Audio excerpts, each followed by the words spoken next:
Good evening. Yeah, my name's Adam Crapo. I'm the commissioner at the Department of Natural and Cultural Resources.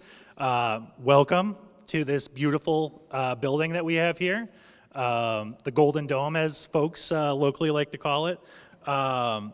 I'd like to acknowledge the students, the teachers, the families, and all the partners who make this program possible, and all of our dedicated volunteers. They're great, and they do a great job putting this program on and ensuring that it continues for years to come. Some context. So DNCR has 5 separate divisions. So we do a lot with historic preservation. We do a lot with state parks. We have the state library under us, that's right across the street.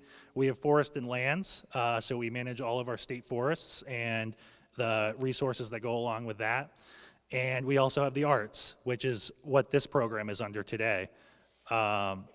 It's one of our missions is to preserve, protect, and promote New Hampshire's highly valued natural and cultural resources in the state. Poetry Out Loud lifts poetry off the page and brings it into the community spaces like this one. Today's event is not just a competition. It's a celebration of voice, courage, and connection. Unlike the esteemed students today, I'm reading off a script. You'll see that they are, they'll memorize the poems. They'll do a lot to impress the crowd here. And to be honest, this is my first Poetry Out Loud as commissioner, so I'm excited to see what the students can do and be here for the finals. Poetry Out Loud helps students develop powerful and transferable skills: public speaking, confidence, presence, and a deeper appreciation for poetry and human experience. This year's program carries special significance. It's, as we're approaching the America's 250th anniversary, the poems will highlight those instances that reflect the diverse and intertwined stories of American history and culture. I want to recognize the students for the courage it takes to stand on stage and claim a poem as their own. I also want to celebrate the educators and the volunteers again today, and the coaches who create a space for poetry in their classrooms. It's great. So with that, I'll turn it over to our program director, Adele, and she'll give you some more information about tonight's event. Thank you.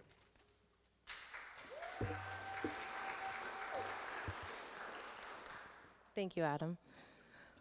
So yes, hi, I'm Adele Cecilia, Director for the New Hampshire State Council of the Arts. And so while we're gathered here tonight, we're certainly celebrating the power of expression and also the power of our local communities, but we're celebrating the personal benefits of poetry as well. So engaging with poetry, and that can mean whether you're reading or writing some, has been shown to reduce stress, steady one's breathing, lower blood pressure, and strengthen focus. So essentially, we're looking at poetry as it supports both our physical and mental well-being. And in a world that I'm sure we could all agree that moves a little bit too fast sometimes, poetry invites us to pause and reflect and renew. So let me tell you a little bit about our host this evening. So Victoria is a champion for the power of expression of community health as well. And so while we talk about well-being, as I said, it's a definition that goes beyond physical health. It also includes the wellness of each of our minds, our hearts, and all of our communities. Her leadership in advancing community health initiatives and training future community health workers reflects her belief in empowering voices and fostering meaningful supports and community engagement. Victoria is a champion for the power of that sort of expression, which she channels into being co-executive director and co-principal investigator of the Community Health Worker Center for Research and Evaluation. Victoria has earned both a bachelor's and master's from our very own University of New Hampshire, as well as a master's in public health from Johns Hopkins University. Through her life, her work, and her education, Victoria holds a deep appreciation for the power of human connection and the transformative potential of art. So please put your hands together for a warm welcome for Victoria. A day with me. Yes.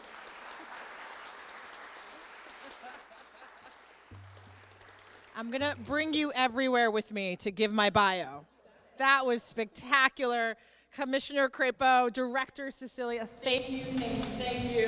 And thank you, each one of you, friends, family, folks who believe in the power of poetry and are here for a good time. Are you here for a good time? Yeah! But first, the preamble. Friends, I have the honor of welcoming and thanking our House Speaker, our elected officials, for the opportunity to convene in this Representatives Hall at the New Hampshire State House for this year's championship. And a little bit about Poetry Out Loud. If you didn't know, it's an initiative of the National Endowment for the Arts, and it's administered in each state by the state art agencies. So it's a national arts program that encourages the study of great poetry and offers free educational materials and dynamic resuscitation competition for high school students across the country. And this program promotes public speaking, builds self-confidence, fosters community and empathy, and teaches students about the power of literature, literary history, and contemporary life. And we see it every day in the power of poetry and the arts as a whole for self-expression, for healing, and for joy, like we talked about, compassion, and creating community. And we are so excited to hear these amazing young people. We have 9 finalists tonight. Can you give it up for our 9 finalists? And our state champion from this evening will be representing New Hampshire at the Poetry National Finals in DC in April. Say, ooh. DC in April, come on. So this event is the passion project, the heartfelt sacrifice, and incredible skill and gifting of so many people that we just have to say thank you for. We want to first say thank you to our supporters and partners that invested in this program, made it possible, including the Putnam Foundation, and you can find more in your brochure about their generosity in our community, both tonight and beyond. We want to say a big thank you to the venues that hosted the semifinals. They include the Silver Center for the Arts at Plymouth State University, as well as the Derry Opera House. We also have an amazing, accomplished group of judges and scorers this evening. All of their bios are also in your brochure, but I need you to give a big round of applause for Bonnie, William, Melanie, Stephanie, Shanta, Shane, and Elizabeth.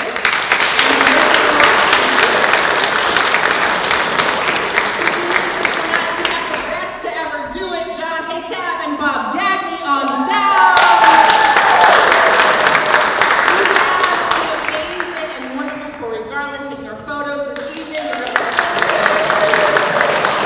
superb videographer, Jonathan Geddes, documenting and live streaming for us.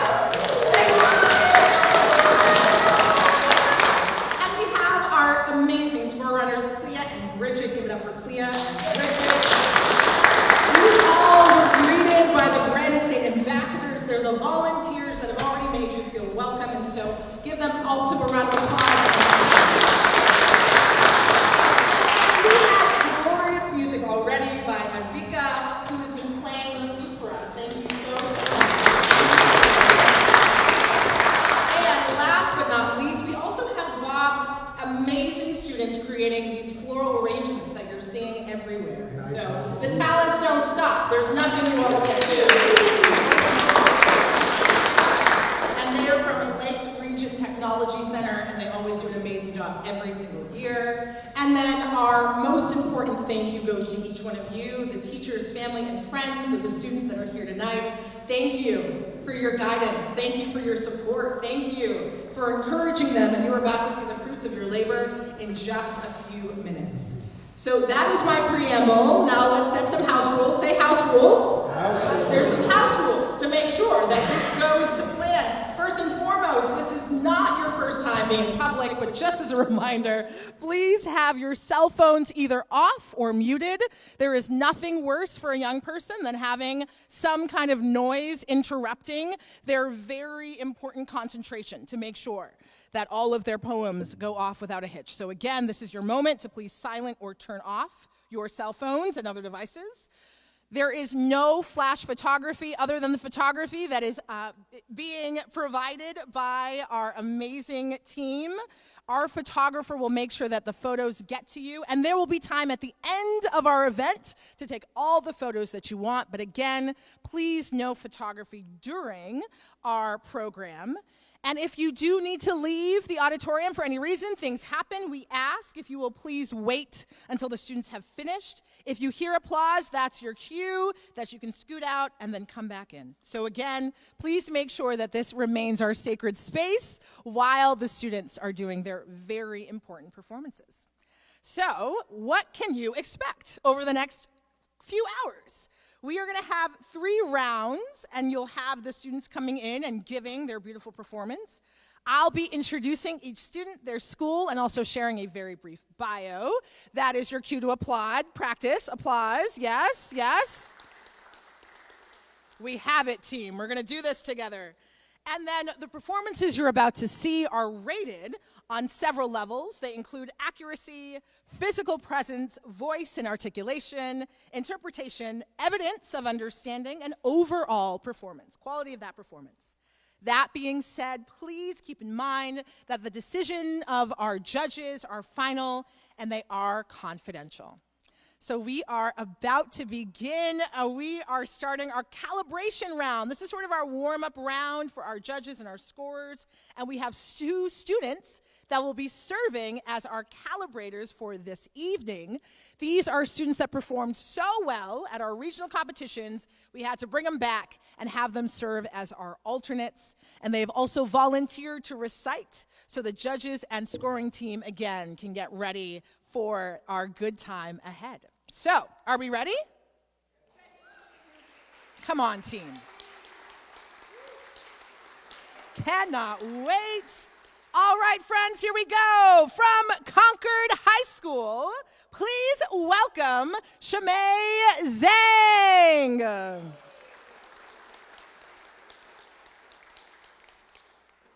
Shamay is a senior at Concord High School, and she enjoys playing tennis and watching movies in her spare time. This is her first time ever doing poetry out loud. Congratulations, and off you go, Shamay. The Modern Woman to Her Lover by Margaret Whittemore. I shall not lie to you anymore, flatter or fawn to attain my end. I am what never has been before, woman and friend. I shall be strong as a man is strong. I shall be fair as a man is fair. Hand in locked hand, we shall pass along to a pure air. I shall not drag at your bridle rein. Knee pressed to knee, shall we ride the hill. I shall not lie to you ever again. Will you love me still?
From Pinkerton Academy, please welcome Isabella Mellon.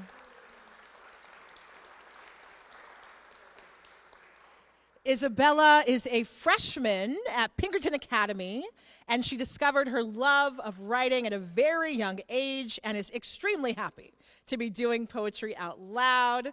Off you go, Isabella. A Dream Within a Dream by Edgar Allan Poe. Take this kiss upon the brow, and in parting from you now, thus much let me avow. You are not wrong who deem that my days have been a dream.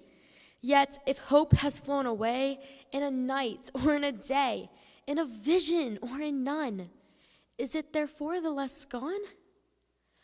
All that we see or seem is but a dream within a dream. I stand amid the roar of a surf-tormented shore, and I hold within my hand grains of the golden sand. How few, yet how they creep through my fingers to the deep, while I weep, while I weep. Oh God, can I not grasp them with a tighter clasp? Oh God, can I not save one from the pitiless wave? Is all that we see or seem but a dream within a dream?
All right. Are we ready for our first round?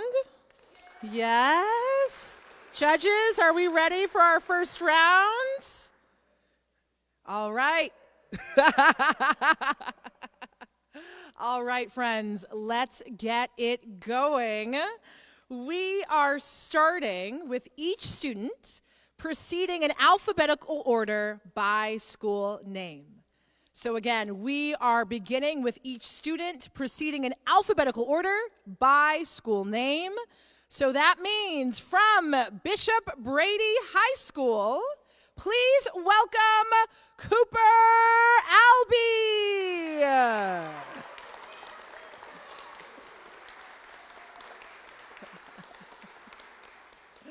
Cooper is a sophomore at Bishop Brady High School who loves God, enjoys the peace poetry can convey, and also likes to draw, sing, and appreciate nature. Good luck, Cooper. Trees by Joyce Kilmer. I think that I shall never see a poem lovely as a tree whose hungry mouth is pressed against the earth's sweet flowing breast, a tree that looks to God all day and lifts her leafy arms to pray, a tree that may in summer wear a nest of robins in her hair, upon whose bosom snow has lain, who intimately lives with rain. Poems are made by fools like me, but only God can make a tree.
And now, from Bow High School, please join me in welcoming Paige Rabelais.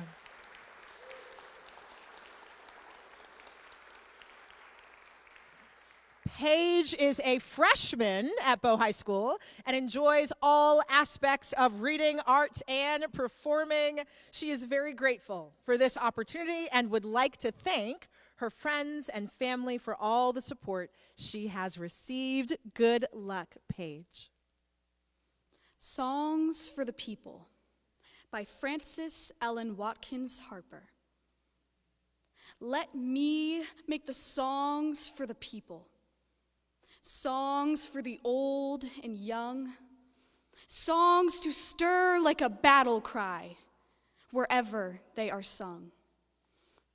Not for the clashing of sabers, for carnage nor for strife, but songs to thrill the hearts of men with more abundant life. Let me make the songs for the weary, amid life's fever and fret, till hearts shall relax their tension and careworn brows forget. Let me sing for little children before their footsteps stray, sweet anthems of love and duty to float o'er life's highway. I would sing for the poor and aged when shadows dim their sight of the bright and restful mansions where there shall be no night. Our world, so worn and weary, needs music, pure and strong, to hush the jangle and discords of sorrow, pain, and wrong. Music to soothe all its sorrow, till war and crime shall cease, and the hearts of men, grown tender, girdle the world with peace.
We are welcoming from Co-Brown Northwood Academy, Miss Summer Brackett.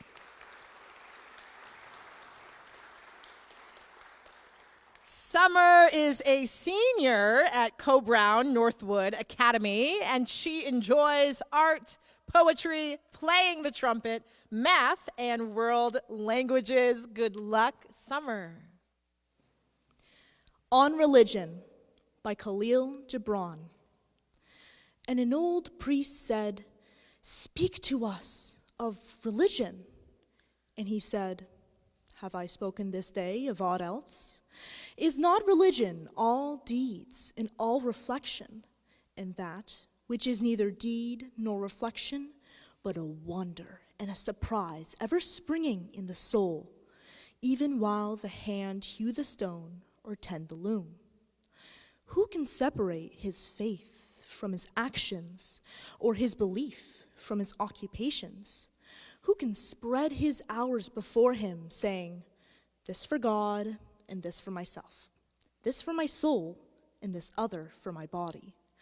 All your hours are wings that beat through space from self to self. He who wears his morality, but as his best garment, were better naked. The wind and the sun will tear no holes in his skin. And he who defines his conduct by ethics imprisons his songbird in a cage. The freest song comes not through bars and wires. And he to whom worshiping is a window, to open, but also to close, has not yet visited the house of his soul, whose windows are from dawn to dawn. Your daily life is your temple and your religion. Whenever you enter into it, take with you your all. Take the plow and the forge and the mallet and the lute, the things you have fashioned in necessity or for delight. For in reverie you cannot rise above your achievements, nor fall lower than your failures. And take with you all men, for in adoration you cannot fly higher than their hopes, nor humble yourself lower than their despair. And if you would know God, be not therefore a solver of riddles. Rather, look about you, and you shall see him playing with your children. And look into space, you shall see him walking in the cloud, outstretching his arms in the lightning, and descending in rain. You shall see him smiling in flowers, then rising and waving his hands in trees.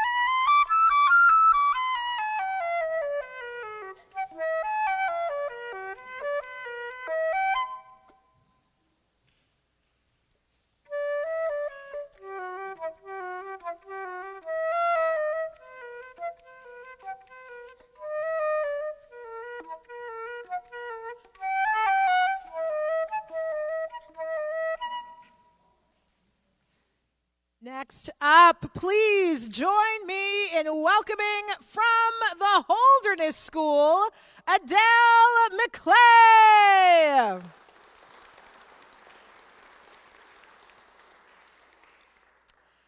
Adele is a senior at Holderness School who spends her free time skiing and rock climbing in the White Mountains. She is thankful for the opportunity to share her love of literature and poetry with others. Good luck, Adele. After Apple Picking by Robert Frost. My long two-pointed ladder's sticking through a tree toward heaven still, and there's a barrel that I didn't fill beside it, and there may be 2 or 3 apples I didn't pick upon some bough. But I am done with apple picking now. Essence of winter sleep is on the night. The scent of apples I am drowsing off. I cannot rub the strangeness from my sight I got from looking through a pane of glass I skimmed this morning from the drinking trough and held against the world of hoary grass. It melted, and I let it fall and break, but I was well upon my way to sleep before it fell, and I could tell what form my dreaming was about to take. Magnified apples appear and disappear, stem end and blossom end, and every fleck of russet showing clear. My instep arch not only keeps the ache, it keeps the pressure of a ladder round. I feel the ladder sway as the boughs bend, and I keep hearing from the cellar bin the rumbling sound of load on load of apples coming in. For I have had too much of apple picking. I am overtired of the great harvest I myself desired. There were 10,000 fruit to touch, cherish in hand, lift down, and not let fall. For all that struck the earth, no matter if not bruised or spiked with stubble, went surely to the cider apple heap, as of no worth. One can see what will trouble this sleep of mine, whatever sleep it is. Were he not gone, the woodchuck could say whether it's like his long sleep, as I describe its coming on, or just some human sleep.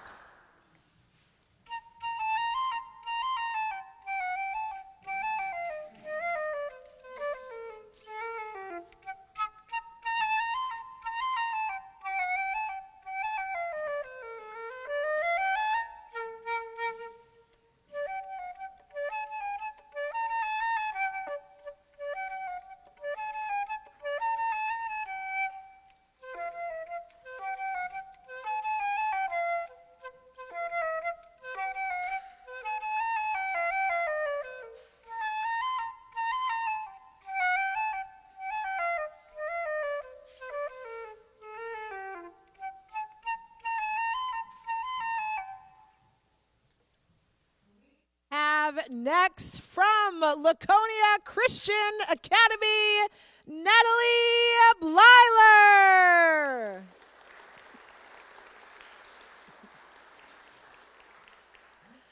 Natalie is a senior at Laconia Christian Academy, and her hobbies include music, theater, and volleyball.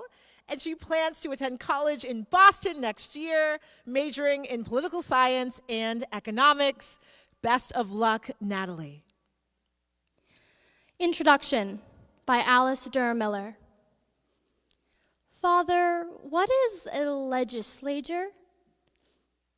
A representative body elected by the people of the state. Are women people? No, my son. Criminals, lunatics, and women are not people. Do legislators legislate for nothing? Oh no, they are paid a salary. By whom? By the people. Are women people? Of course, my son, just as much as men are.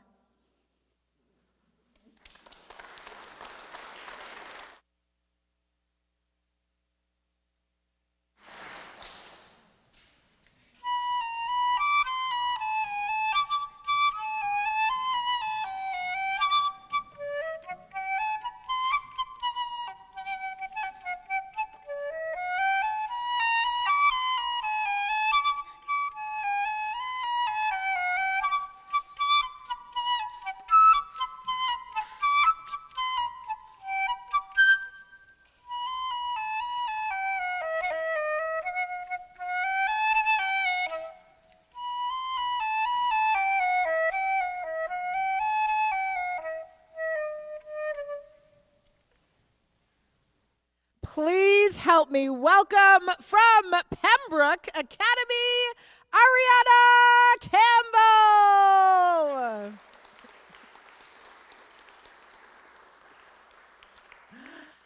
Ariana Campbell is a senior at Pembroke Academy. She has a passion for language arts, and specifically she loves writing and poetry. Ariana also likes the performing arts, which include acting, singing, and playing the piano. She also loves surrealism photography and one day hopes to be a freelance photographer. Good luck, Ariana. To John Keats, Poet, at Springtime, by County Cullen. for Carl van Vechten. I cannot hold my peace, John Keats. There never was a spring like this.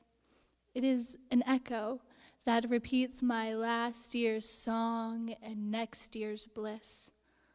I know, in spite of all men say of beauty, you have felt her most.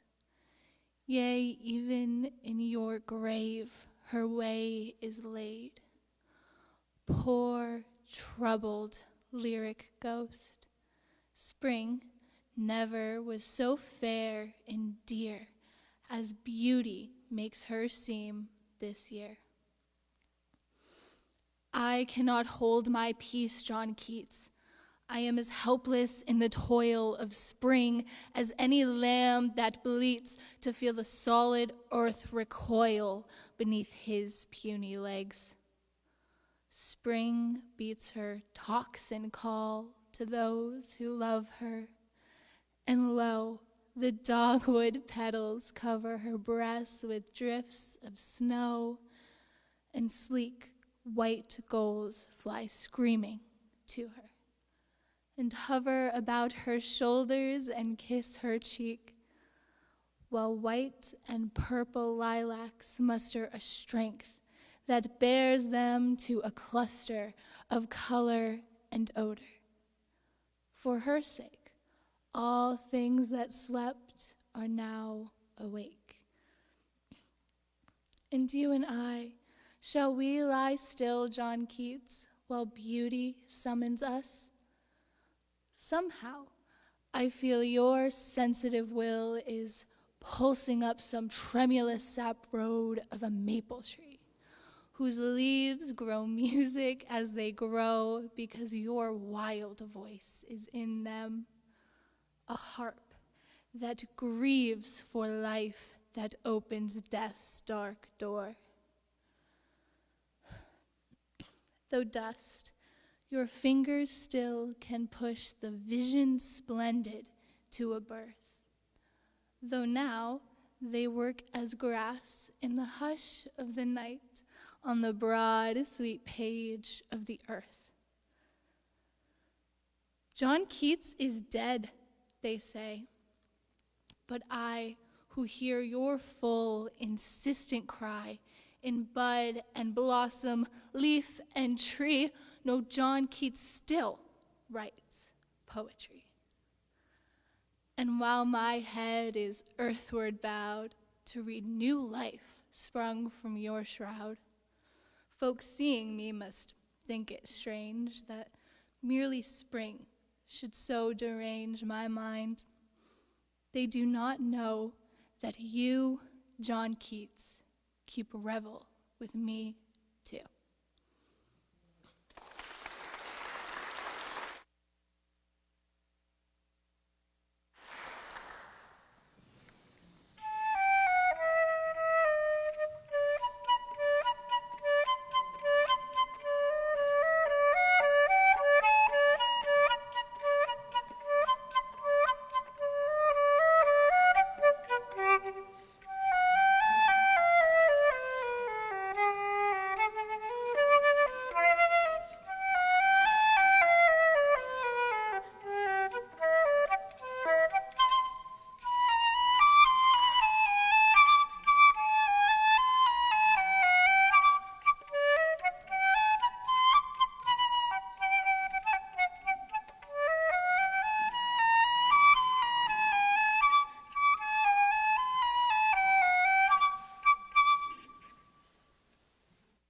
Now let's welcome from St. Thomas Aquinas High School, Evan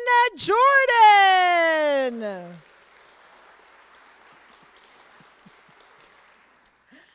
Evan Jordan is a high school sophomore who recently transferred to St. Thomas Aquinas High School.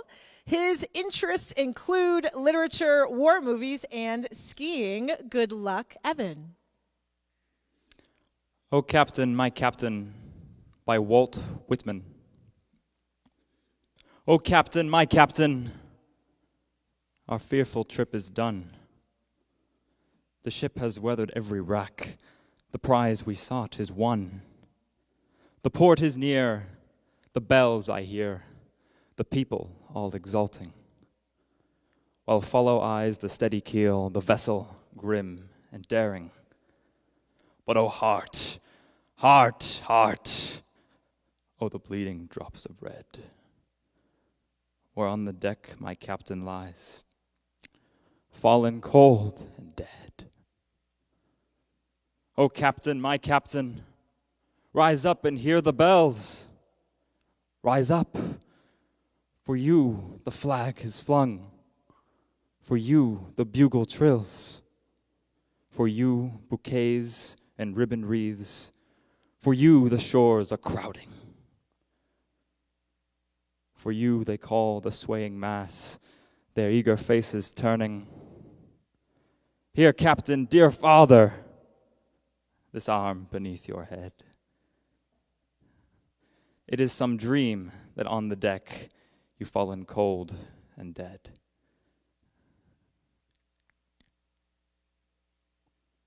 My captain does not answer. His lips are pale and still. My father does not feel my arm. He has no pulse nor will. The ship is anchored safe and sound, its voyage closed and done. From fearful trip, the victor ship comes in with object won. Exult, O shores, and ring, O bells, but I, with mournful tread, walk the deck my captain lies, fallen cold and dead.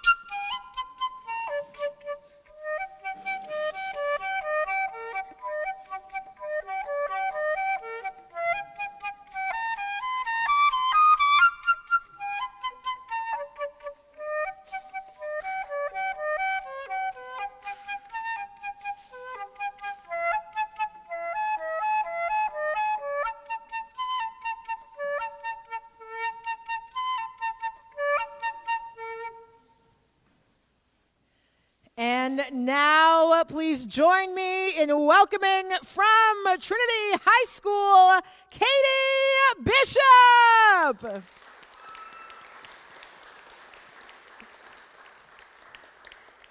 Katie is in the 11th grade and enjoys reading and poetry. Best of luck, Katie. A Nation's Strength by William Ralph Emerson. What makes a nation's pillars high and its foundations strong? What makes it mighty to defy the foes that round it throng? It is not gold. Its kingdoms grand go down in battle shock. Its shafts are laid on sinking sand, not on a biting rock. Is it the sword? Ask the red dust of empires passed away. The blood has turned their stones to rust, their glory to decay. And is it pride? Ah, that bright crown has seen to nations sweet. But God has struck its luster down in ashes at his feet. Not gold, but only men can make a people great and strong. Men who for truth and honor's sake stand fast and suffer long. Brave men who work while others sleep, who dare while others fly. They build a nation's pillars deep and lift them to the sky.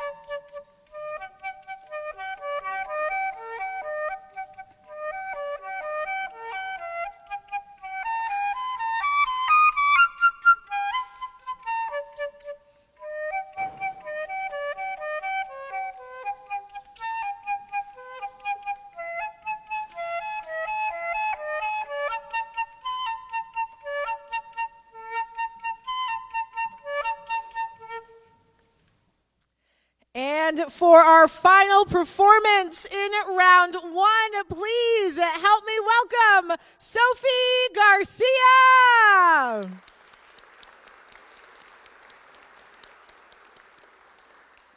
Sophie Garcia is a junior attending Winnacunnet High School. She enjoys writing and illustrating her own work and exploring poetry that empowers minority voices. Best of luck, Sophie. Yearnings for Home by Frances Ellen Watkins Harper. Well, let me go. I'm weary here.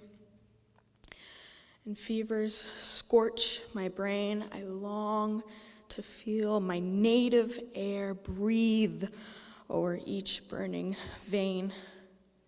I long once more to see my home among the distant hills, to breathe amid the melody of murmuring brooks and rills. My home is where eternal snow round threatening craters sleep, where streamlets murmur soft and low, and playful cascades leap, 'tis where glad scenes shall meet my weary longing eye, where rocks and alpine forests greet the bright cerulean sky. Your scenes are bright, I know.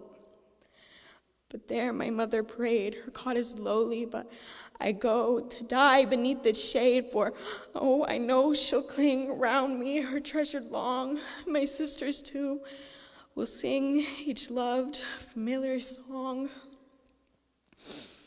They'll soothe my fevered brow as in departed hours, and spread around my dying couch the brightest, fairest flowers. Then let me go. I'm weary here, and fevers scorch my brain. I long to feel my native air breathe over each burning vein. Thank you.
All right, friends, how was round one? Yes?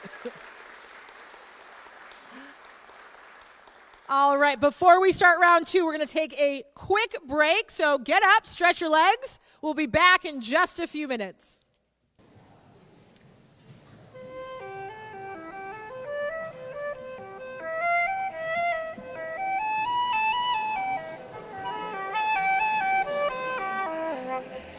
All right, friends, all the fun ends now. Sit yourselves down. It's time for working. Friends, are you excited for round two? So excited for round two. But first, I want to give a huge thank you to Advika, who has been giving just amazing, amazing, amazing performances this whole time. Can we? I'm going to attempt your last name, Advika. Advika Govindaraju? Yes? I'm looking at parents. Yes? They're like, it's okay. You did okay. Mostly. I'm going to get an 80%. Anyway, your music is 100%. Thank you so much. Give her another big round of applause. All right, we are about to begin our round 2, and in this round, we are having our fabulous students present in reverse alphabetical order by school name. So the student who ended our last session is beginning our new round, and then off we go. So to that end, will you please put your hands together and welcome back Sophie Garcia!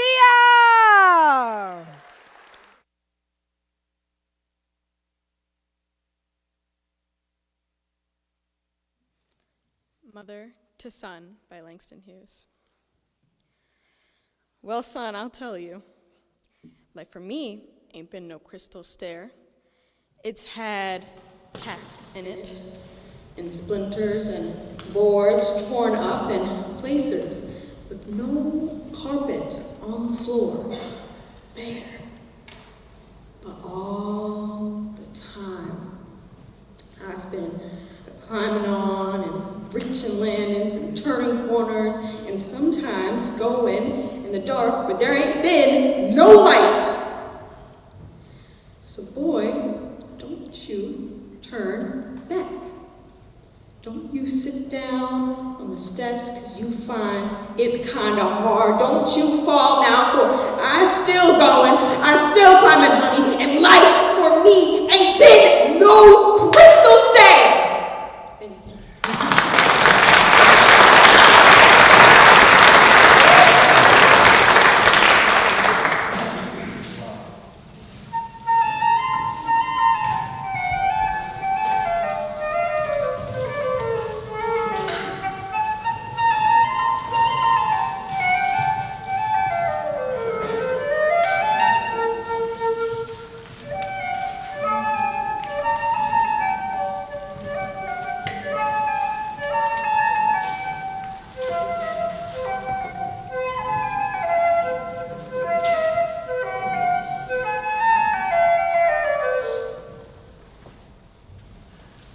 And next up, please join me in welcoming from Trinity High School, Kay Bishop.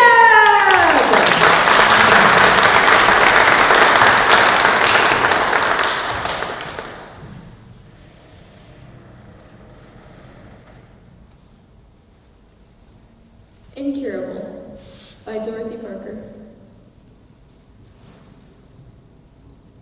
And if my heart be scarred and burned, the safer I, for all I learned, the calmer I to see it true, that ways of love are never new.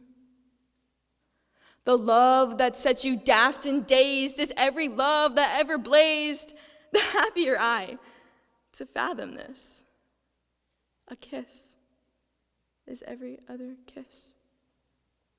The reckless vow, the lovely name, when Helen walked or spoke the same. The weighted breast, the grinding woe, when Phaon fled, were ever so. Oh, it is sure as it is sad that any lad is every lad. And what's a girl to dare implore her dear be hers forevermore?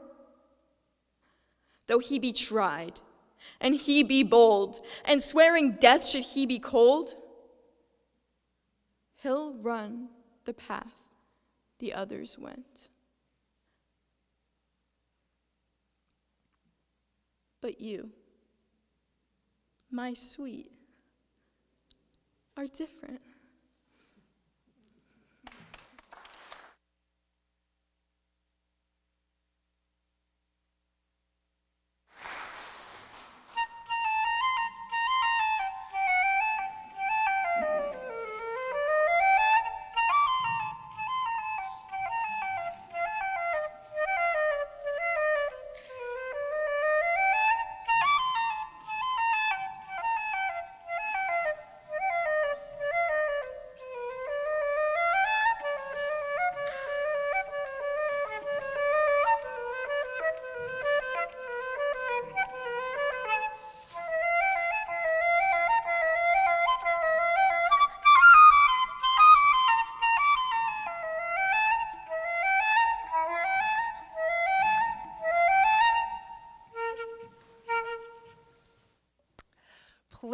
join me in welcoming back to our stage from St. Thomas Aquinas High School, Evan Jordan.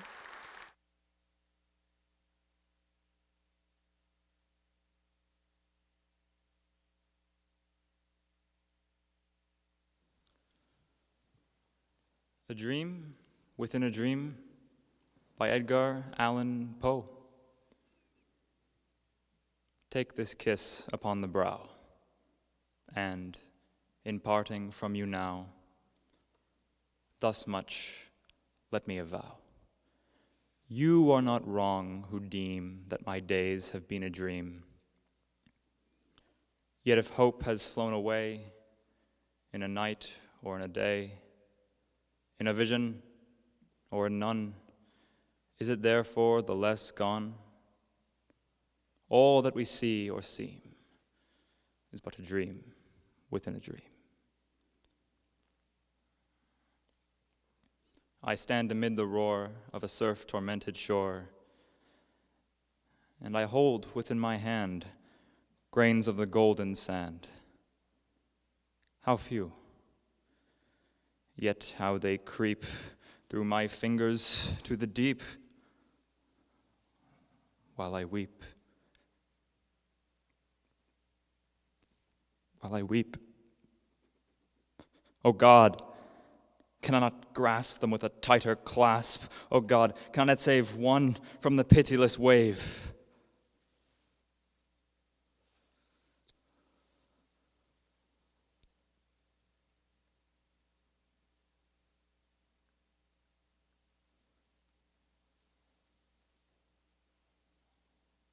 Is all that we see or seem but a dream within a dream?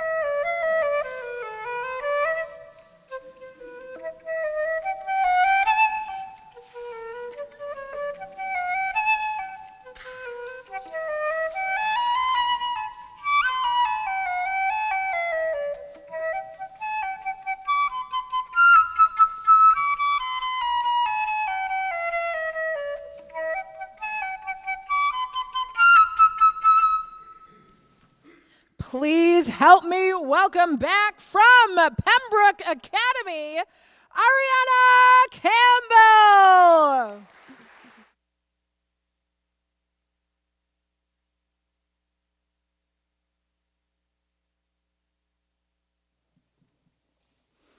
To a Young Dancing Girl by Elsa Gidlow. Golden-eyed girl, do you see what I see? Do you see behind the veil that life laughs through? Golden-eyed girl, I would like to laugh with you, but my veil is torn, and I see things pass like shadows in the depths of a crystal glass. Golden-eyed girl, you are young as springtime. Your great eyes are dreamful, your rare lips sweet. Shadows matter little to youth with dancing feet. All of life's skeletons wear gay dresses, and youth is deceived by even death's caresses. Golden-eyed girl, you have years to dance and wonder before your life's curtain will wear into holes and let you see the hopelessness hidden in souls.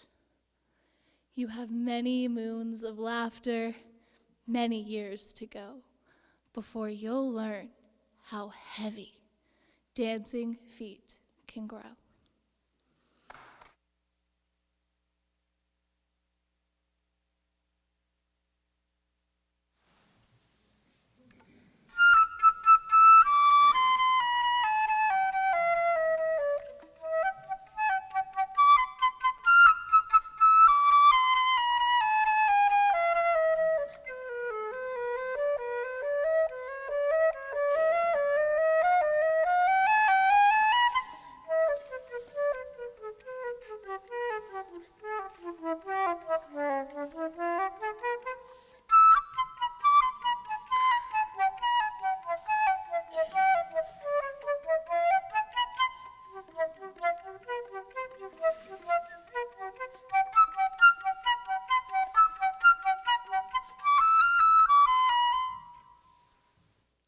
Next up, and joining us once again from Laconia Christian Academy, please welcome Natalie Blyler.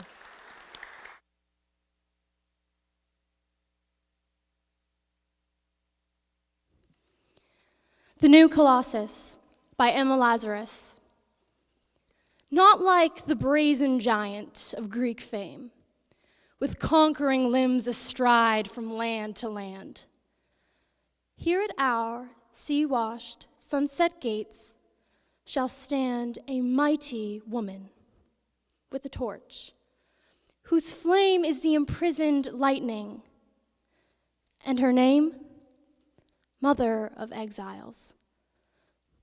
From her beacon hand glows worldwide welcome. Her mild eyes command the air-bridged harbor that twin cities frame. Keep ancient lands, your storied pomp, cries she with silent lips. Give me your tired, your poor, your huddled masses yearning to breathe free. The wretched refuse of your teeming shore. Send these, the homeless, tempest-tossed, to me. I lift my lamp beside the golden door.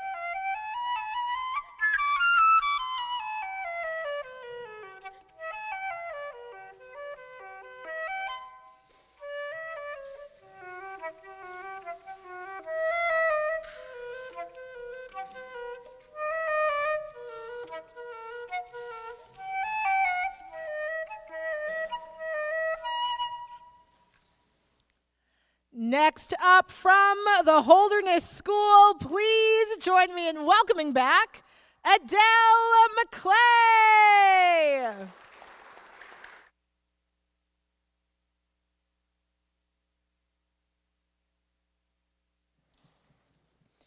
Militants to Certain Other Women by Catherine Rolston Fisher.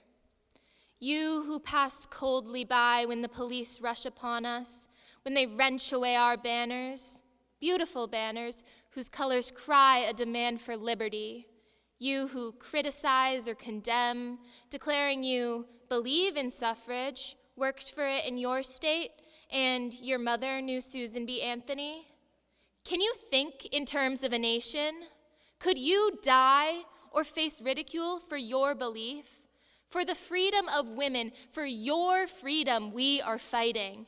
For your safety, we face danger, bear torture. For your honor, endure untellable insult.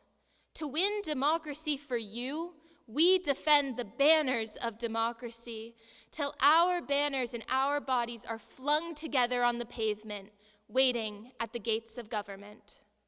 We have made of our weariness a symbol of women's long wait for justice. We have borne the hunger and hardship of prison to open people's eyes to men's determination to imprison the power of women. You women who pass coldly by, do you imagine your freedom is coming as the summer wind blows over fields? Slowly, it has advanced by a 60 years war. Those who have fought in it have not forgotten. And that war is not won. Strongly entrenched, the foe sits plotting. Close to his lines, our banners fly, signaling where to direct the fire. Greater forces are needed, reserves and recruits. Are you for winning or for waiting? Women who watch the banners go down. Women who say, suffrage is coming, while suffrage goes by you into Prussia. case to be content with applauding speeches and praising politicians. Patience is shameful. Awake, rise, and act.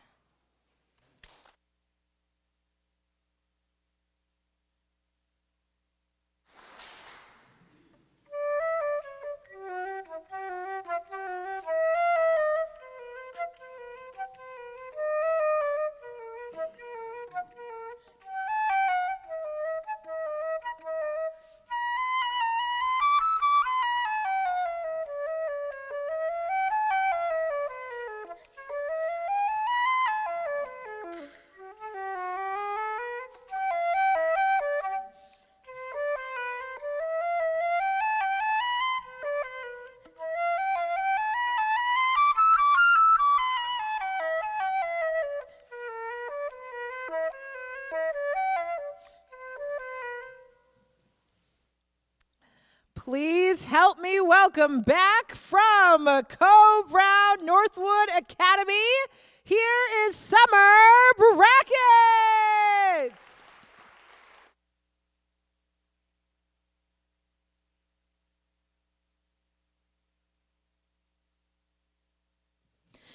Poetry by Marianne Moore.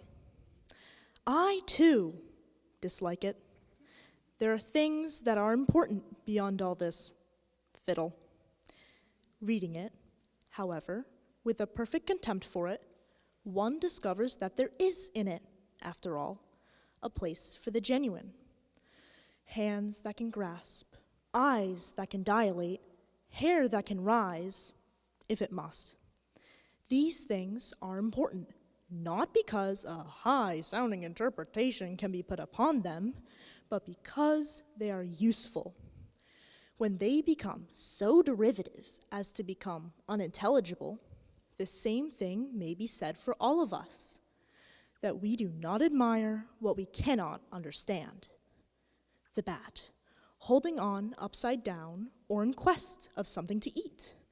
Elephants pushing, a wild horse taking a roll, a tireless wolf under a tree, the immovable critic twinkling his skin like a horse that feels a flea, the baseball fan, the statistician. Case after case could be cited, did one wish it, nor is it valid to discriminate against business documents and school books. All these phenomena are important. One must make a distinction, however. When dragged into prominence by half-poets, the result is not poetry, nor till the autocrats among us can be literalists of the imagination, above insolence and triviality, and can present for inspection imaginary gardens with real toads in them. Shall we have it? In the meantime, if you demand, on the one hand, in defiance of their opinion, the raw material of poetry in all its rawness, and that which is on the other hand genuine, then you are interested in poetry.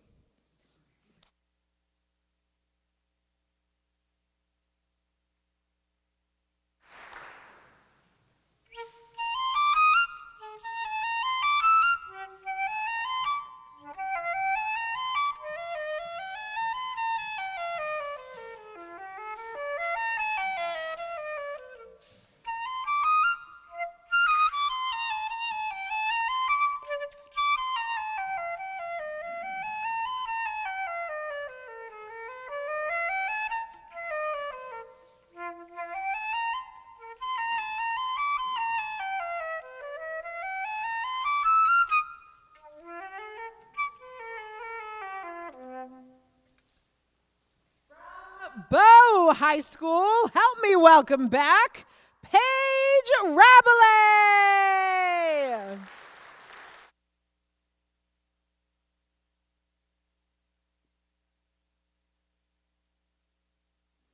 What Governments Say to Women by Alice Duer Miller. The law compels a married woman to take the nationality of her husband. 1. In time of war. Help us! Your country needs you. Show that you love her. Give her your men to fight, aye, even to fall. The fair, free land of your birth. Set nothing above her, not husband nor son. She must come first of all. 2. In time of peace. What's this? You've wed an alien, yet you ask for legislation to guard your nationality? We're shocked at your demand.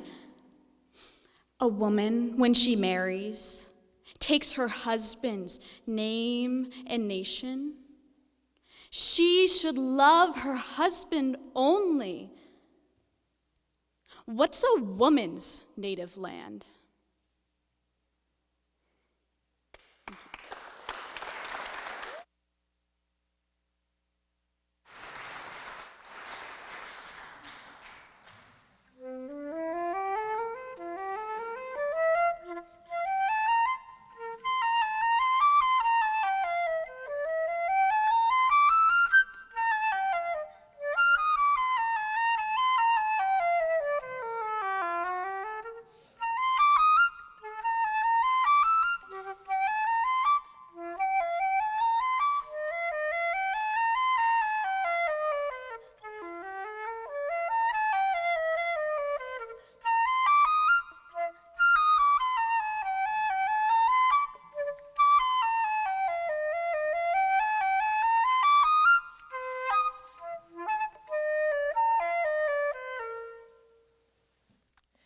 And our final recitation of round 2. Please help me welcome back from Bishop Brady High School, Cooper Albee.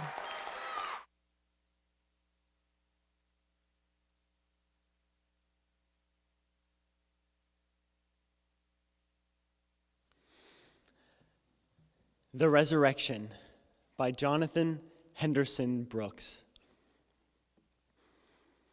His friends went off and left him dead in Joseph's subterranean bed, embalmed with myrrh and sweet aloes, and wrapped in snow-white burial clothes.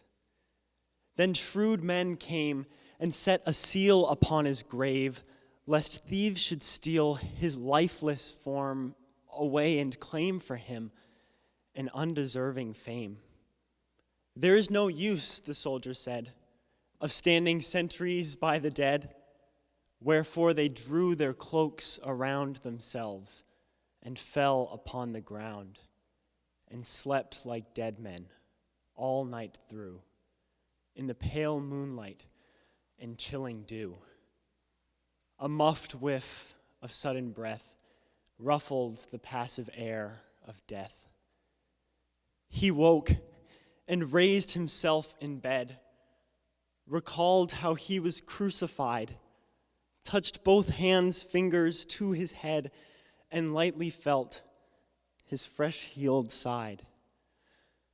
Then, with a deep, triumphant sigh, he coolly put his grave clothes by, folded the sweet, white winding sheet, the toweling, the linen bands, the napkin, all with careful hands, and left the borrowed chamber neat. His steps were like the breaking day, so soft across the watch he stole. He did not wake a single soul, nor spill one dewdrop by the way. Now Calvary was loveliness. Lilies that flowered thereupon pulled off the white moon's pallid dress and put the morning's vesture on. Why seek the living among the dead? He is not here, the angel said. The early winds took up the words and bore them to the lilting birds, the leafing trees, and everything that breathed the living breath of spring.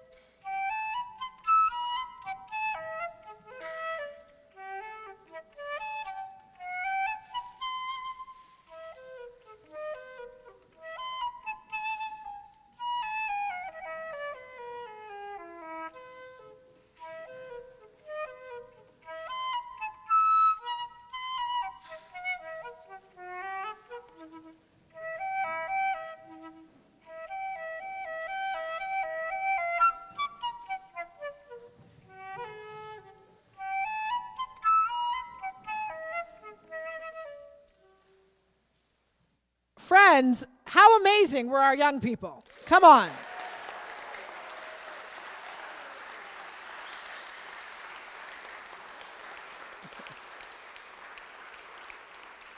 So congratulations already for a job well done. And we are so excited to also be welcoming a very special performance in just a few minutes. So what happens next? Our scorers are going to be tabulating, doing all those maths to determine which 4 of our incredible young people will be advancing to round 3. But before that happens, we're going to have a really powerful performance from our dear friends and poets from New Hampshire's Slam Free or Die. Slam Free or Die is a nonprofit organization dedicated to providing public space where poetry and arts can be performed and supported. Are we fans of this?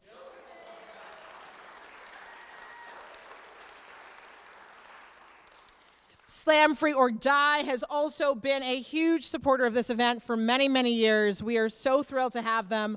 So we're going to pause for just a few seconds. If you can, please stay in your seats. We'll welcome our Slam Free or Die poets up. They will give their performances, and then we will take a short break. How does that sound? Yes? Amazing. So again, if you can, please stay in your seats for just a few moments, and we'll be welcoming our Slam Free or Die poets up to the stage in just a moment.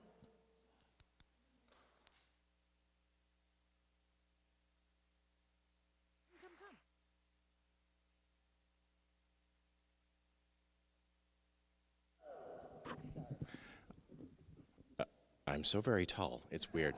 Hi, I'm William. I do this, and then I do poems, and I'm going to do a poem for you. It's called Landscape Curvature, Horizon Renaissance. Boy wakes up from a dream and walks outside, sees the entire world around him is on fire. Not like burning, but like some brilliant splash of color has been poured out from the sky, so bright it makes his eyes leak. He breathes in all this beauty, all the pastel wonder pouring down, smears of rose gold, lavender, honeycomb, a phosphorescent orb that dances between strands of cotton and sugar cubes. Boy looks up to the sky and sees electricity everywhere. Says to no one in particular, "Today, I will become a painter. Today I will flood 100 canvases with such great light." So, boy walks downtown to market, past the old blue clock that spins like candy, opens the heavy door to the art supply shop, retrieves a bouquet of dollars from his pocket that he will use to buy the tools with which he will create his masterpiece. He goes into the park and sits down next to that old blue piano that plays a symphony of dynamite and thunder when it rains, begins to paint the sky with his big, dumb hands. Boy dips his brushes one at a time into each individual pigment, but every brush stroke, it just comes out wrong, like a gasoline spill, like a rusted oil pump pulling too much black blood from the ground. Boy smears more paint on the canvas, and his fingers turn into stiff iron bars. He tastes salt and copper in his mouth, smells the acrid stench of burning plastic in his nostrils like a cloud of black flies buzzing. This paint on his canvas begins to peel and blister and split like the skin of a too-ripe tomato, and suddenly, boy is painted deep, dark red. So boy walks into forest, fills his hands with pine needles and patches of damp earth. A color wheel of flowers blossoms from the ground before him. He plucks a bloom from each one: weatherglass, aster, dandelion, clover. Places each one in his mouth, presses it between tooth and tongue, begins to form a paste of wet spit and flower crush on a piece of curved birch bark that he pulls closer and closer. He blinks until his eyelashes are covered. And then boy forms a perfect square into this patch of mud. Boy hangs his portrait to cure in the heat of sunset until nightfall. Then boy hangs a picture, perfect replica of sunrise, precisely in the center of the stars. I'd like to invite my teammate Luca to come up next.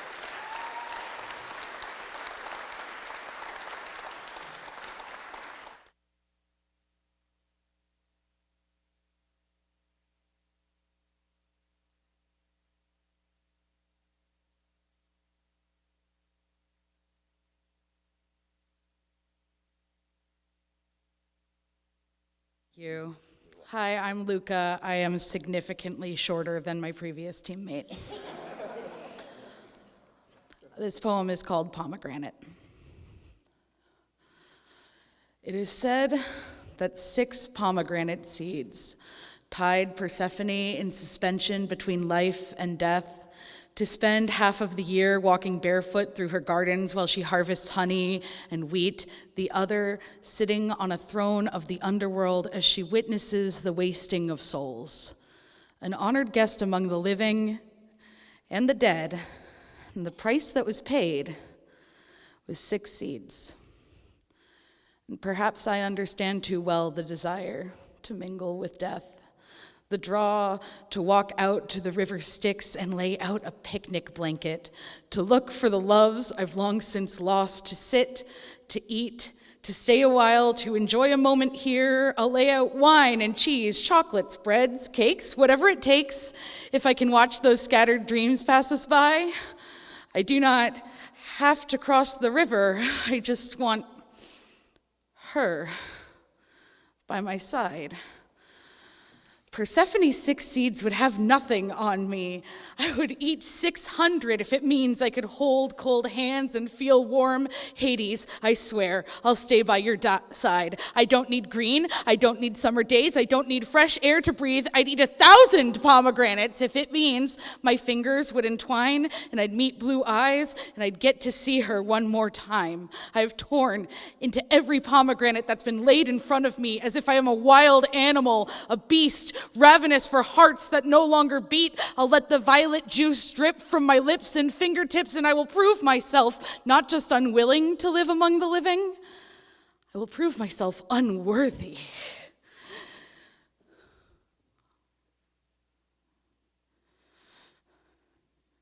So I'll lay my basket by the Styx and I'll do my damnedest to keep the peace among the souls that were reaped. I swear, I can show them the underworld isn't so bad.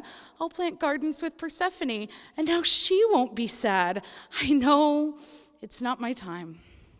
I know you think I'm not ready. I know I am so young, but God's, my heart is so heavy. So I'll lay down my blanket and I'll leave if you ask me, but please just let me be. For a few moments, let me be. I'll crack open the fruit and I'll watch it bleed. I'll laugh with my loved ones again and I'll swallow another seed. And if they start to fade, I'll swallow another seed. I'll be Persephone's other half. I'll swallow another seed. You don't have to ask me. I'll swallow another seed. I'll swallow another seed. Hades, please! I'll swallow another seed. I don't need the underworld to reject me, but the one I love has already left me. My whole world lies on the opposite bank of the river, so I'll swallow another seed. Wade in, let the water swallow me. I just don't want to leave. Thank you. We're gonna welcome up my teammate, Christopher.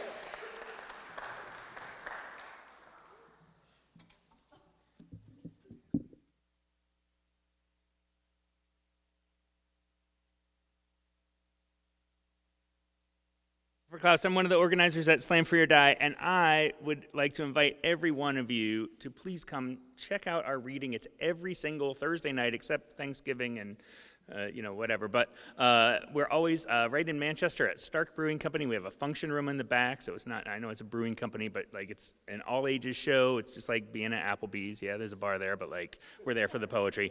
And especially, I would like to invite the families of and particularly students who are performing tonight. April is National Poetry Month, and we would like to invite all of our finalists to come and be our feature for the evening, if you are willing, on April 23rd, which is, it's April 23rd. It's a Thursday night. We will get information out to you, but if you want to put that down on your calendar, we'd like to have you all out and just come, and you can either do the great poem, one of the great poems that you did this evening, or if you want to do one of your own poems, if you are a poet, you are welcome to do that. We're not picky. We would love to just have you and celebrate you and celebrate what is happening in the arts in New Hampshire. So April 23rd, that's the thing. And now I'll do a poem. They want me to fill out purchase orders. They want me to inventory my glassware in my classroom. They want me to spend my own money on classroom supplies and get reimbursed, maybe after the credit card bills have already come due. I just want to teach science. They want me to put the chairs up on the desks at the end of every school day, otherwise the custodians won't sweep my floor. They want me to find and erase all the swear words and those S things that the middle schoolers are still drawing. I don't know why. They want me to pick off the wads of gum, spray down and disinfect everything, and never get sick unless I know I'm going to be sick at least 2 weeks in advance so they have time to find a substitute teacher. I just want to teach science. They want me to do bus duty and lunch duty and recess duty. They want me to supervise the students in the hallways in between classes. They want me to supervise the students lingering in the science lab in between classes. When I am out in the hallway, they want me to bend the laws of time and space. I only teach middle school science. They want me to wear my school identification badge at all times while in the building. They want me to break up the fist fights, but they want me to do so without coming into physical contact with fighting students for liability purposes. They want me to keep a written record of which students go to the bathroom, which periods, how many times per week, how many times per day, how many minutes they spend in there. And the kicker is they won't let me do any of these things without a master's degree. I have a master's degree in education. I just want to teach science. They want me to practice fire drills, close the doors, lock the windows, count heads in the parking lot. They want me to know the difference between a lockdown and a shelter in place. They want me to hide in a closet, reassure crying 13-year-olds, this is just a safety drill. They want me to have a written plan for how I will barricade my classroom doors. They want to give me a bucket of rocks for the science class to throw should a gunman enter. They want me to teach my students to throw rocks. They want me to recertify first aid and CPR. It's different now. Since the marathon, they tell the teachers, lose the limb, save the life, and now we learn to apply tourniquets again. These last years, since Parkland, teachers learned first aid for a bullet wound. I carry a card in my wallet that says, I can treat a bullet wound. I just want to teach science. They want me to carry a gun. And my teammate Hannah's coming up.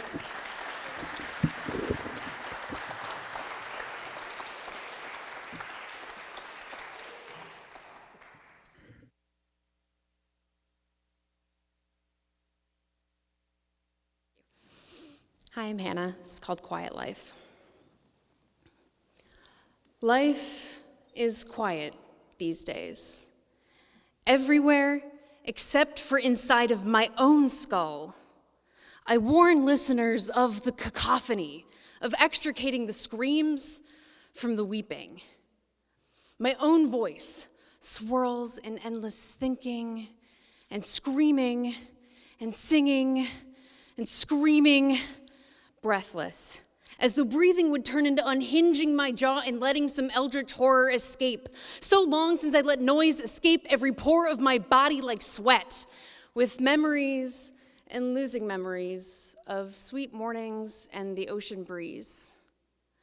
Several thought spirals zoom through my neurons. I feel every inch of skin, every joint aching, screaming its silent aging. I take myself apart like bandages from a wound, a puzzle, just to force myself back together again. Did you know that puzzle companies use the same jigsaw for different puzzles, so the puzzles can be mixed and matched with one another? Half a train, half a horse, half a quiet, still life, half a raging ocean. Puzzles should be a straightforward process. Find the edge pieces, work inward, find similarities. Sometimes I look at myself in the mirror and I can see pieces of my teeth, my ears, my fingers. I grew up doing puzzles with my mother at our summer cabin in Maine. Who knew she was teaching me to put myself back together?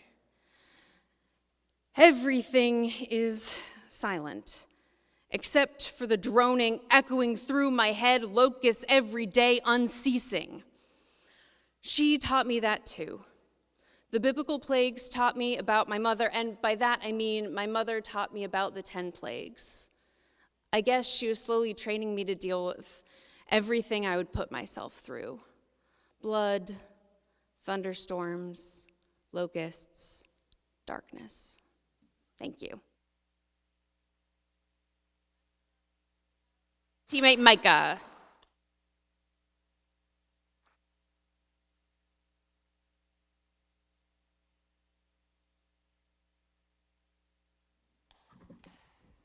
Hello, friends. My name is Micah. This poem is called How to Kill a False God. You deserve better than someone who wields their kindness like a weapon while presenting it to you like it's a gift. Tells you how much you deserve it while dangling it always just out of reach. Gives you taste enough, leans in to draw out the praise they feel owed for such a feast. Never fail to remind you you should be more grateful someone's willing to treat you at all. You deserve better than to witness, witless, as kindness decays into currency. Can't you feel the weight of the debt you've racked up? They've paid top dollar to build you this stage. It would be selfish of you to deny them what they've paid for. You wouldn't like it if that spotlight went away, now would you? You wouldn't like me when I'm angry, now would you? Well, I am not a consumable product. You cannot bomb me with love and sell the violence as an act of passion. You cannot buy me with opportunistic gifts while you lay claim to every joy that is mine and make damn sure I know you'll take it with you when you leave. When you play your kindness like a pawn, drop like pennies in my palm as payment to raid my life to add some shallow meaning to yours, your facade of godliness begins to crack. I will not cover my scars to protect you from the depths of your own destruction. I want my kindness to carry a glow like the sun. I want it to warm you from the inside out, so hot it burns away every ounce of self-doubt. So bright it outshines any gaslight. And if you don't yet speak with any stars upon your lips, if you have only ire on your tongue, so thick you cannot taste the sweetness, I will soak your whole body in honey, so your every cell may know its flavor. And when you arise from that sweet baptism, revelation sticking to your skin, I don't want you to thank me. Do not worship me for giving you the least of what you deserve. I want you to come to me glowing, white-hot rage with all the reasons you are angry at the world so that I may love you through them. Tell me all the ways that I have wronged you so that I may love you better, so I can prove to you you never have to trade your autonomy to be worthy of praise. Listen! Shh. Come here. Do you know that the fastest way to kill a false god is to see the divinity you've had all along? Open your eyes and realize you are the only God you ever need to please. Thank you so much for having us tonight, folks. It's been an absolute honor. Sincerely hope to see all of you wonderful poets over at Slam Free or Die someday. Thank you so much.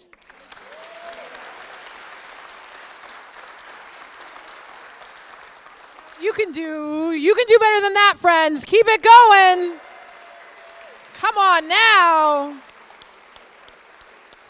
Absolutely incredible. Thank you so much. Honor and a privilege to receive those poems. Thank you. Friends, we're going to take just a few minutes and then we'll be back for round 3. Stay tuned. All right, friends, we are back in it, and I have some exciting news for you. Our judges have done their tabulations, and in this round, we know the 4 students who will be reciting in random order. And so, can we do a little drum roll, please? A little drum roll, please, for our 4 students. The 4 students that have moved on to our final round are Katie Bishop,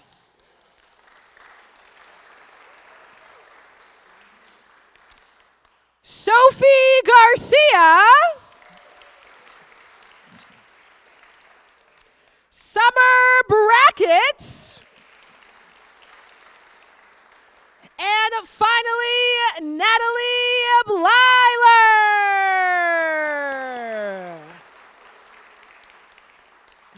And we are going to welcome all of our other students who did such an exceptional job. We're so grateful for their amazing work, and they'll be joining us in just a moment.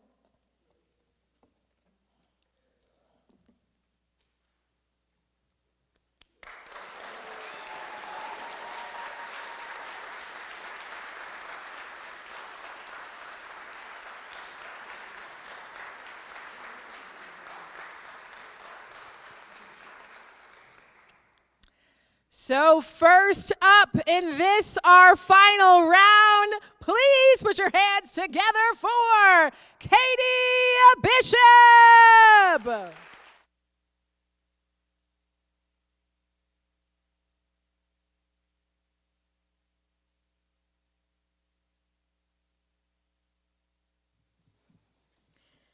Casey at the Bat by Ernest Lawrence Thayer. The outlook wasn't brilliant for the Mudville 9 that day. The score stood 4-2, with but 1 inning more to play.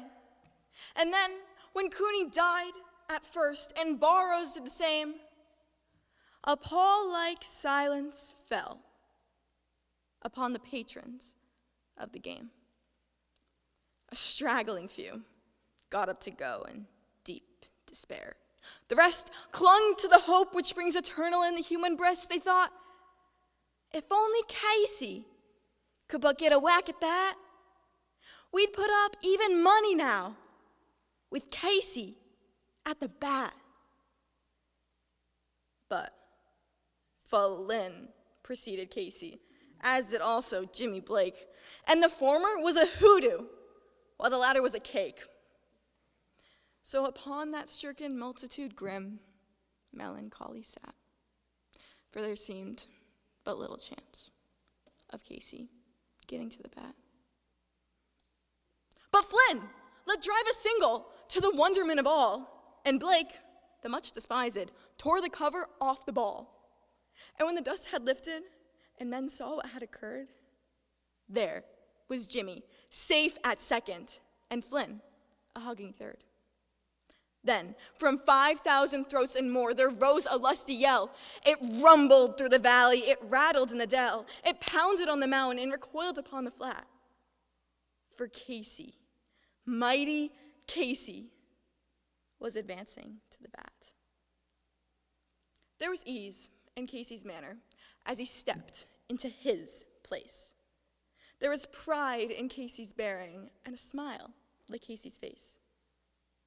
And when responding to the cheers, he lightly doffed his hat No stranger in the crowd could doubt 'twas Casey at the bat. 10,000 eyes were on him as he rubbed his hands with dirt. 5,000 tongues applauded when he wiped them on his shirt. Then while the writhing pitcher ground the ball into his hip, defiance flashed in Casey's eye. A sneer curled Casey's lip. And now the leather-covered sphere came hurtling through the air, and Casey stood watching it in haughty grandeur there. Close by the sturdy batsman, the ball unheeded sped. "That ain't my style," said Casey. "Strike one," the umpire said. From the benches, black with people, there went up a muffled roar, like the beating of the storm waves on a stern and distant shore.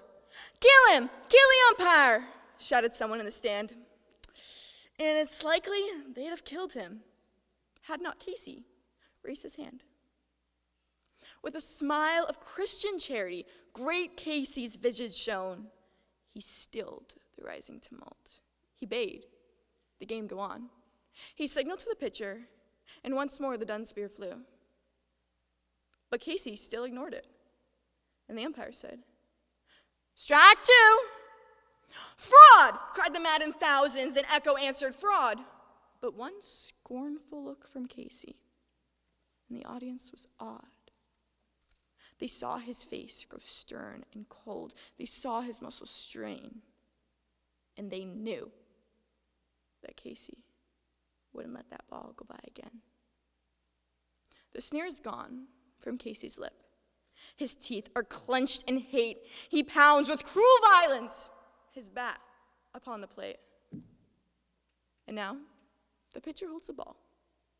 And now he lets it go. And now the air is shattered by the force of Casey's blow. Oh, somewhere in this favored land, the sun is shining bright. The band is playing somewhere. And somewhere, hearts are light. And somewhere, men are laughing. And somewhere, children shout. But there is no joy in Mudville. Mighty Casey has struck out.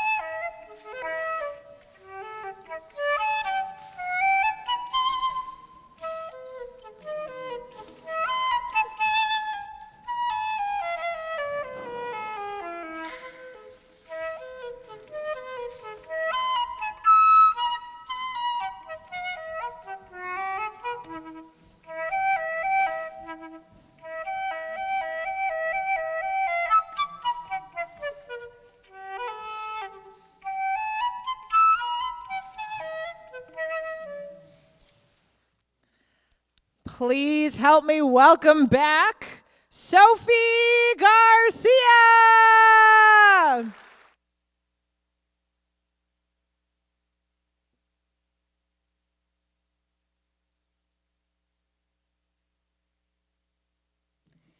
Early Affection by George Moses Warren.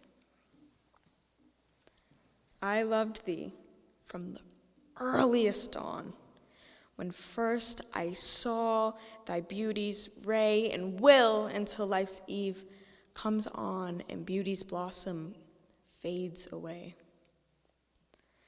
And when all things go well with thee, with smiles and tears, remember me.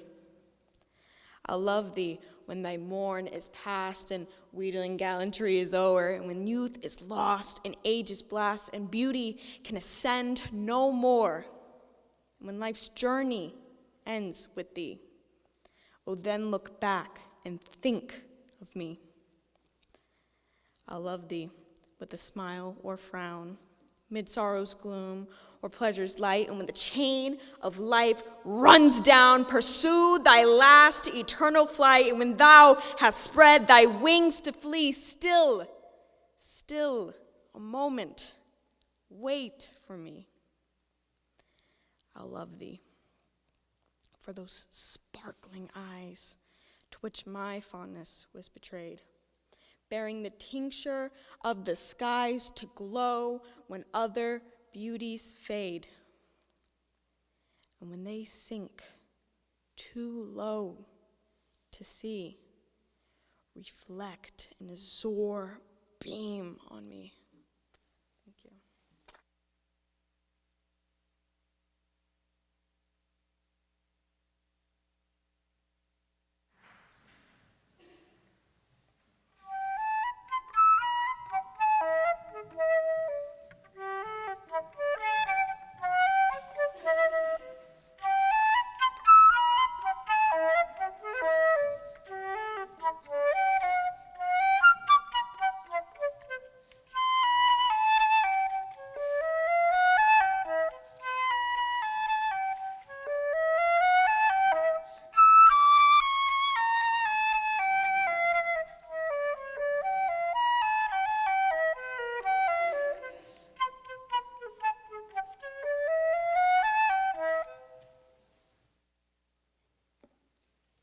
All right, friends, please help me welcome back Summer Brackets.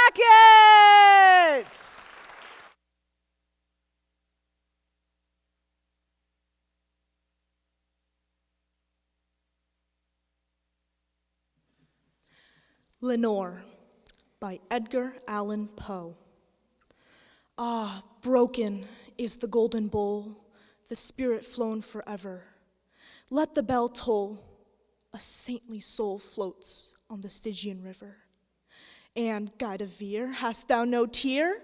Weep now or nevermore. See, on yon drear and rigid bier low lies thy love, Lenore. Come, let the burial rite be read, the funeral song be sung, an anthem for the queenliest dead that ever died so young.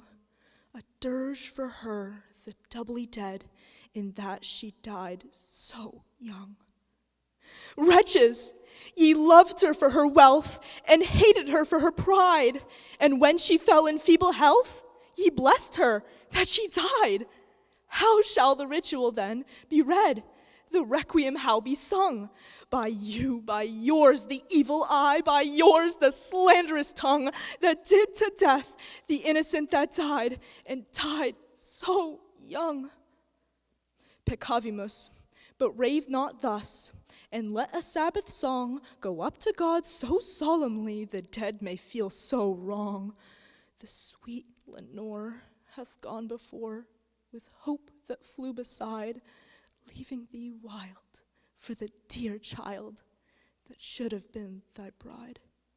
For her, the fair and debonair, that now so lowly lies, the life upon her yellow hair, but not within her eyes, the life still there upon her hair, the death upon her eyes. Avaunt, tonight my heart is light, no dirge will I upraise, but waft the angel on her flight with a paean of old days. Let no bell toll, lest her sweet soul amid its hollowed mirth should catch the note as it doth float up from the damned earth.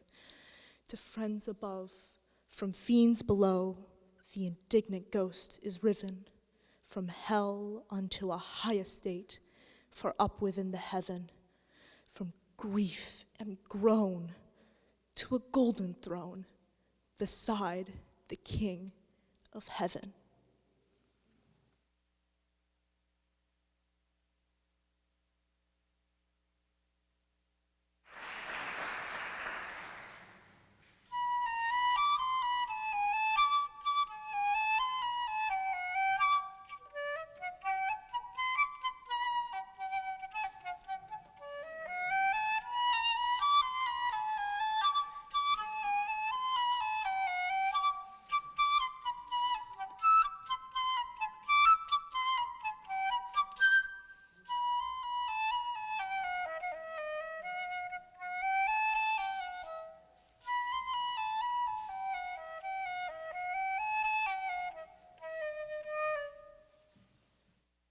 And finally, let's welcome back Natalie Blyler.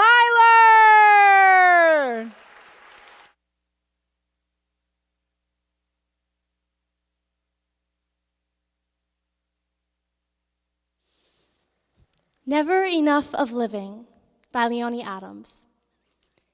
Never, my heart, is there enough of living, since only in thee is loveliness, so sweet pain. Only for thee, the willows will be giving their quiet fringes to the dreaming river. Only for thee, so the light grasses ever are hollowed by the print of windy feet. And breathe hill weather on the misty plain, and were no rapture of them in thy beat. For every hour of sky stillborn in gladness, would the waters wear colors of air translucently, and the stars sleep there. Gently, my heart, nor let one moment ever be spilled from the brief fullness of thine urn. Plunge in its exaltation, star and star, sea and plumed sea in turn. O still, my heart, nor spill this moment ever.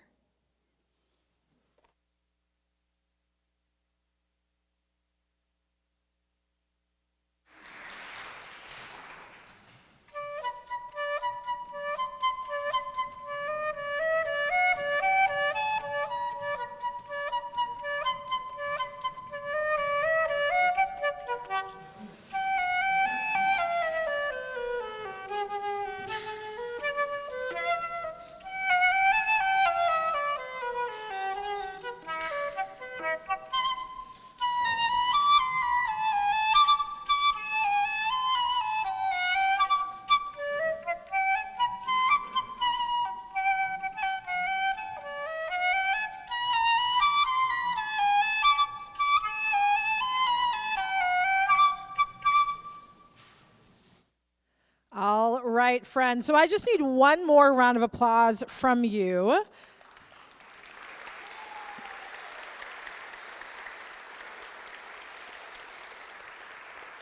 Thank you so much for an amazing, amazing final round. I also have to give special kudos to a Mr. John Haytab, who, after 20 years of service in our community at Concord High School and at this event, there's rumors that he is threatening to retire.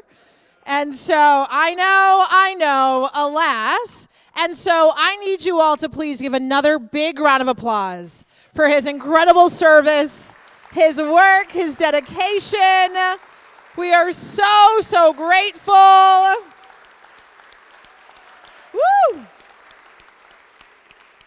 It won't be the same without you, John, so think about it. Think about it. We will hold you to that. We better see you here. Friends, give us just a few minutes. We will be back shortly with your champion and your alternate. So again, stretch your legs. We'll be back in just a few minutes. Okay, friends, it's the moment we have been waiting for. Can we please welcome back our amazing students?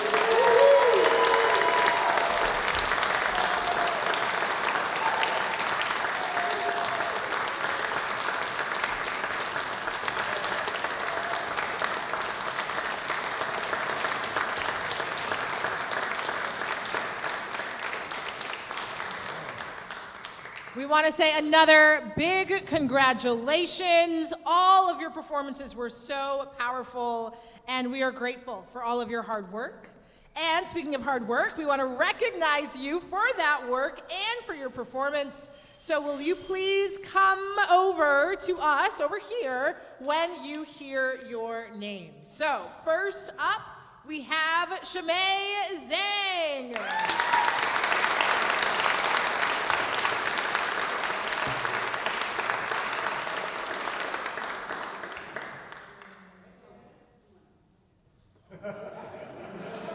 Yeah, the guy with the camera. Next up, Cooper Albee.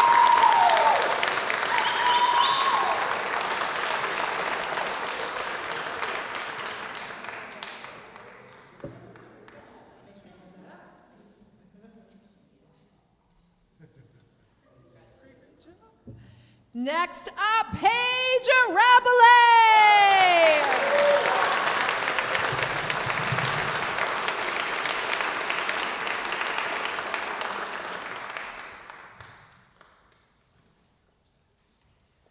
Can I please have Summer Brackett?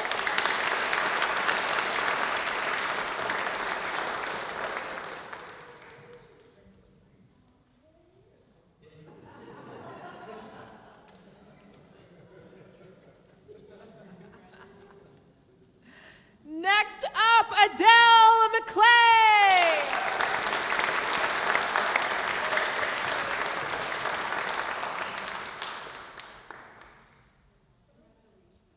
Next up, Natalie Beleiler.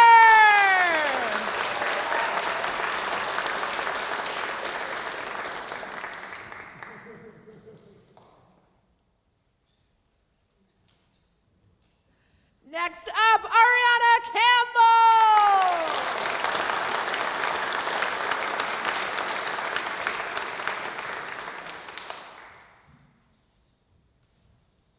Next up, Evan Jordan.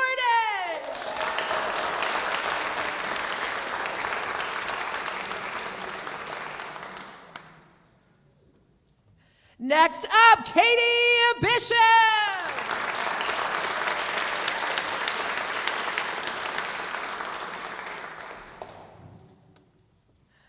And finally, Sophie Garcia.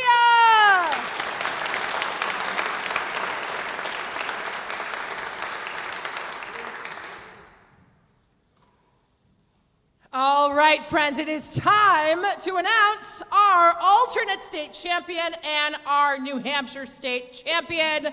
And then that is the end of our program, and you all can come up and take photos. So first, to announce our alternate state champion, can I get a drum roll, please? Alternate state champion. Our alternate state champion, our first runner-up is Sophie Garcia.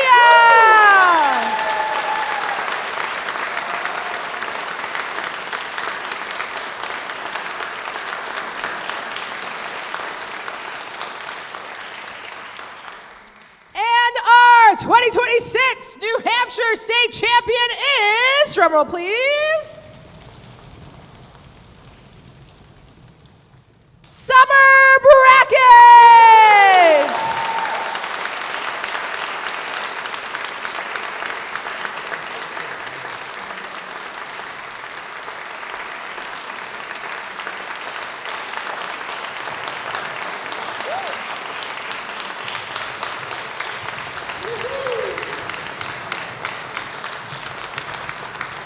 Congratulations again to all of our students. Have a wonderful night, and we'll see you next year.